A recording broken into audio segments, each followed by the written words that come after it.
How much an alpha man should cough up for a wedding ring? That ain't even half. So this is a borrowed ring? No, it costs $1,000. Why do you think I'm gonna marry you? No, I'm not doing it. I'm not marrying you to no Pandora ring. Look how small it is. But look how small. I can't even. Bro, this is. You act like I'm tripping. Look at that ring. Well, nobody want to get married to that little ass ring. Over, man. So we done? Because I don't want to get married to no Pandora little ass ring. You and your kids gonna get out. You and your kids is gonna get out. Come on. You gonna marry me? Oh, marry you? Fuck you mean, Why bro? would I marry you to a Pandora ring? Bro, you know how hard I work for this I can't ring, even bro? see it. This ring costs a bag. It costs $1,000 from Pandora. I'm not marrying you to no Pandora ring. I don't care how much it costs. I'm not buying it. I don't want it. No, I don't want it. I'm not buying it. Literally. From my grandma, bro, and my mama, bro.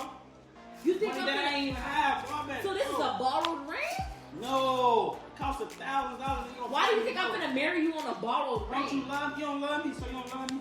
I mean, I mess So with who you, you planning on but I marrying don't then? You think don't plan on about. marrying me? No, I'm not doing it. Why? I'm not marrying you to no Pandora ring. Look It how costs small it is. $1,000 But look how small. I can't Yeah, even. bro, this the biggest one they have. Pandora, you talking about small, bro? I can't even see it. So this how you gonna do me, bro?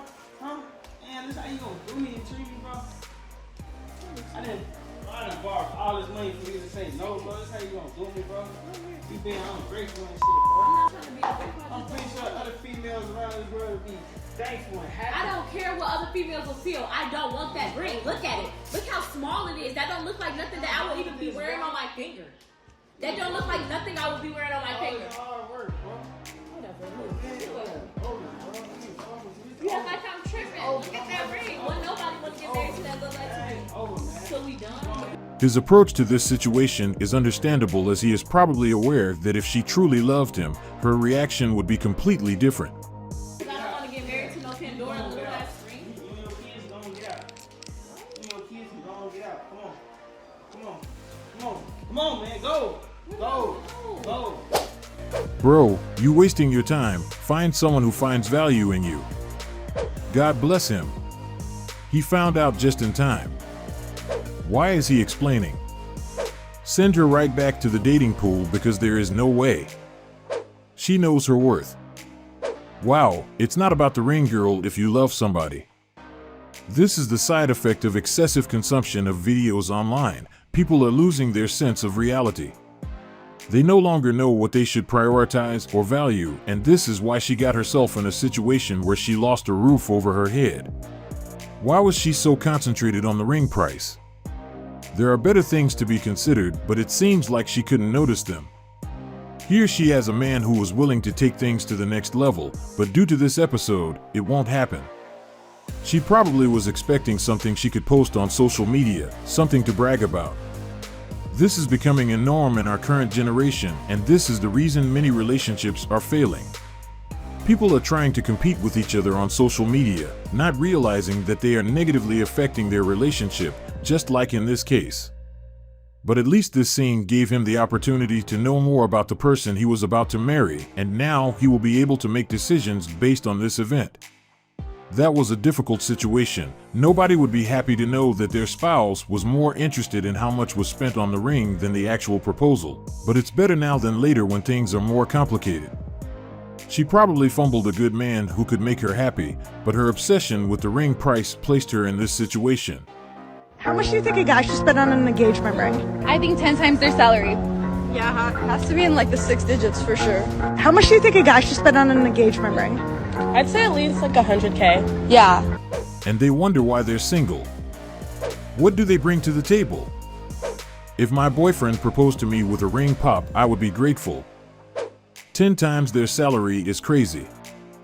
These kids has no understanding of anything. Meanwhile, they are working at Walmart.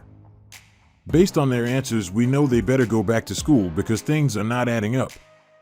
I think they heard that statement in another street interview and they thought it would be cool to give the same answer. Because unless you are not expecting your marriage to last, why would you want your partner to spend this much on a ring? Those who think long-term would understand that this amount should be used in other areas that would benefit the family. This scene just explains why many people are single. As we can see, they have high expectations, and it will be hard to find a guy who is willing to follow through, because they will either find a simp who will be willing to do it, but won't have the means for it, or they will find a confident man who spends their money wisely and they won't splash $100,000 on a ring just because his partner wants it. The most interesting part of this type of scene is that most of them are still in college or working at McDonald's. How much an alpha man should cough up for a wedding ring? An alpha man? Oh, I can't wait to hear how much an alpha man should spend on a wedding ring. From my understanding, a guy should be spending 3 months' salary on a ring. Traditionally, that has been customary. However, that is not at all required. A lot of women are very happy with rings that cost a lot less. However, I'm sure that there's more to this. So if that isn't 6 figures, you probably shouldn't be getting married. Holy classist mentality, Batman. To actually have the audacity to say that if a person doesn't make 6 figures in 3 months, then they have no business getting married. Like, if he's not spending that, does he really love you, or does he just want a hot trophy wife? What? Now, how exactly did that make any sense? But moreover, it's my opinion that any woman that would expect a man to spend 6 figures on her wedding ring is not after the man himself for who he is. She's only after his money. 15 years ago, I spent $1,100 on a small ring and have since suggested upgrading her multiple times, but she thinks it's irresponsible to spend money on jewelry. I always wonder if they watch the video back before they post. I bought a ring for $250 and she wears it proudly. Does an alpha need to buy a ring? I paid $350 for her wedding ring and we have been married for years. Is she going to spend the same on his wedding band? One thing we must agree is that she is a smart woman. She is using a strategy that only those who are wise will be able to detect and ignore, but those who aren't sure about themselves will fall into it and get her the ring she wants. She started her statement by mentioning alpha, and we already know that those who aren't willing to go along with her logic won't be seen as such. This is the reason it's important to know who you are, so you don't fall for this tactic. Also, based on her statements, if a guy doesn't make 6 figures in 3 months, he shouldn't get married, and this is where the delusion comes from. Anytime I watch this type of video, they come across as someone who lives on another planet, where most people make 6 figures and only a small percentage have an average salary. But give them a few more years and they will wake up to reality. She believes unless you are making $100,000 in 3 months, you shouldn't be thinking about getting married, as you still don't have the means for it. But she forgot most people don't make that amount in a year, let alone in 3 months. This is the reason people need to be realistic with themselves and stop believing what they see online, because delusion is changing our dating scene. Would you date a guy that makes $50K a year? Absolutely not. No, why? I make more than that. So Okay, what about a guy that makes $70K a year? no. No? No. So what's your bare minimum? He needs to make 100. They actually call it the 666 boys. We're material girls, so yeah, buying, yeah. So Why do you think people our age are broke? I don't know that many broke people. Okay, you got a good group, you got a good circle. But if they are broke, they may not want more. You know what I'm saying? Yeah, they're comfortable with less. Yeah, a lot of people are comfortable with. Yeah, Alright. that happens, and there's nothing wrong with that. Last question, and I'll let you go. Okay, how much money do you have in your bank account? We're not gonna say that online. Wait, can we do like more? Like more or less than a certain number? Yeah, we're not gonna do that. This is a clear example of someone who has zero understanding of the dating market, and that's why she is engaging in that conversation and making those statements. Before she starts mentioning men's finances, she should instead try to understand what they want. That information alone would have helped her a lot, and I know she would have more success when it comes to finding a partner. It would have made her understand that she needs to readjust her target. You don't get a position as a doctor when you are a software engineer. They won't hire you because you don't meet the requirements. So it's important to understand what they want. For some reason, modern women tend to lead with finances when it comes to dating and relationships, and this is why a lot of them are struggling in this department. They are finding it difficult because most men don't value money as much when they are looking for a partner, and this is something they should acknowledge and accept, as it would make things easier for them.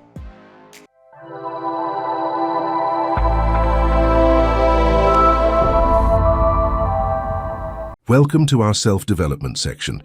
Today we will talk about another very important fact that will eventually determine whether we're going to be successful or not. We need to be aware of our surroundings.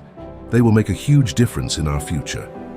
If you want to make it, make sure you have the right crew by your side, as they will play a role in it. They will either help you to get to your desired destination, or they will hold you from getting it. There is no middle ground when it comes to the people next to you. They will do one thing or the other, so make sure you have the right one. Show me your friends and I'll show you your future. That's one of your top. It is. 3 pieces. Show me your friends and I'll show you your future. Don't join an easy crowd. You won't grow. Go where the expectations are high. Go where the demands are high.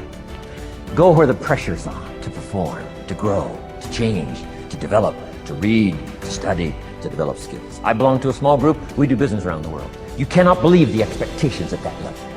What we expect of each other in terms of excellence.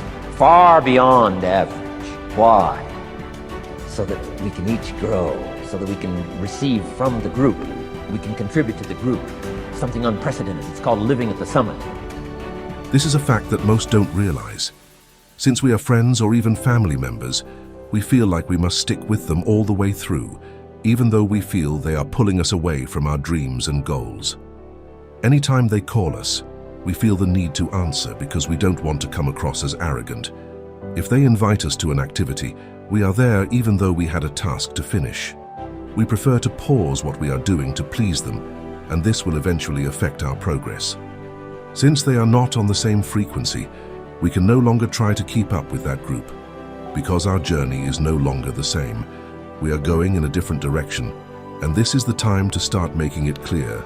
And if you don't do it, you will delay your progress or even end up giving up on your dream just because you are trying to fit in with the crew, which no longer have things in common with you. We just need to understand when is the time to let them go. All of us have a different path in life, and not everyone will come with us on our journey, so we must be prepared to take a different route. We must accept that it's okay to go alone if needed. Find people who are going to uplift you, people who are on the same or similar journey. They are the ones you need to associate with, as they will give you the support you need. This is the end of today's video, and we hope you like it. Check our channel tomorrow for another great video.